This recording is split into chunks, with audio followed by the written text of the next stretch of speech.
यदि आपको शकरकंदी खाना पसंद है तो एक बार उसका हलवा बना के देखिए। अगर आपने खाया है तो कोई बात नहीं, लेकिन अगर आपने नहीं बनाया है तो एक बार इस विधि से बना के देखिए।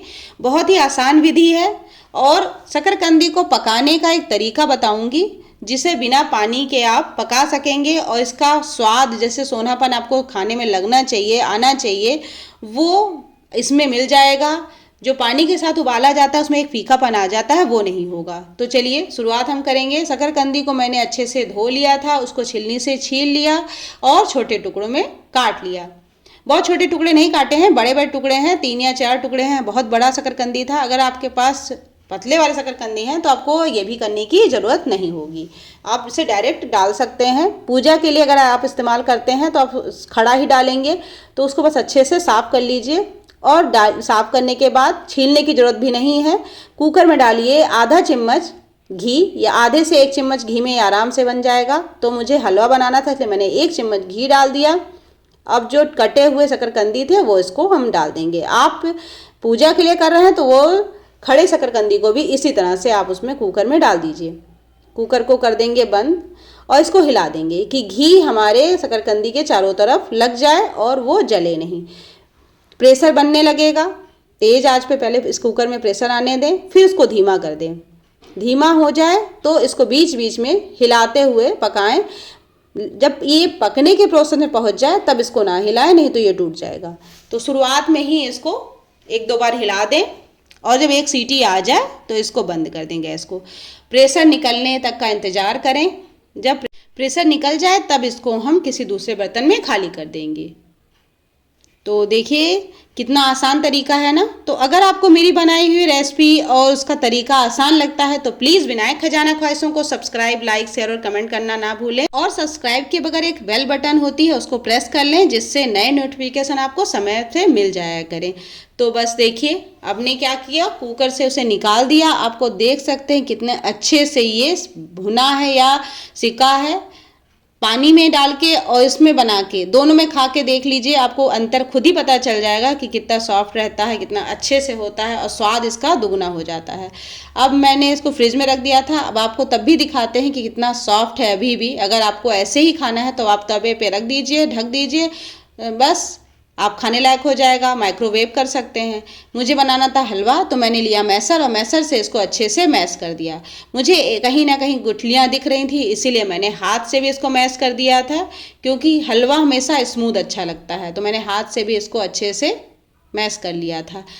ये काम ज़रूरी था इसीलिए हाथ लगाया। तो एक साइड में हम इसको रख देंगे। अब हलवे में जाने वाले सामान को देख लेते हैं, जैसे चीनी, घी और छोटी इलायची। अब घी आप अपने स्वाद अनुसार ज़्यादा कम कर सकते हैं, आपकी मर्जी। तो हलवा है, हलवे में तो घी वैसे भी ज़्यादा लगता है तो अच्छा लगता है ज़्यादा जाने के बाद। तो बस क्या करेंगे, कढ़ाई लेंगे, कढ़ाई में डालेंगे हम घी। 1.5 चम्मच घी डाला है इसमें अभी। और जो हमने शकरकंदी को मैश करके रखा था वो इसमें मेल्ट होने पर डाल देंगे। अब इसको अच्छे से चलाएंगे। शुरुआत में पलटे में चिपकेगा, तो इससे ये पता चलता है कि जब तक ये पलटे में चिपकेगा तब तक इसको ये जानिएगा कि हमारा हलवा ठीक से तैयार नहीं है। इसी का नहीं, किसी का भी हलवा आप बनाते हैं, अगर आप पलटे में अभी चिपक रहा है तो समझ लीजिए कि आपका हलवा अभी तक तैयार नहीं है।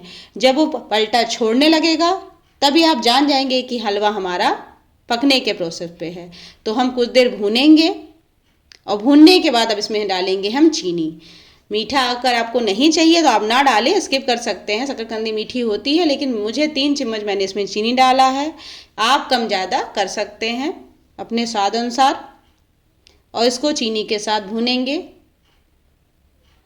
कुछ देर भूनने के बाद इसमें हम छोटी इलायची जो कूट के रखी थी वो डाल देंगे, इससे इसका स्वाद और भी अच्छा हो जाएगा।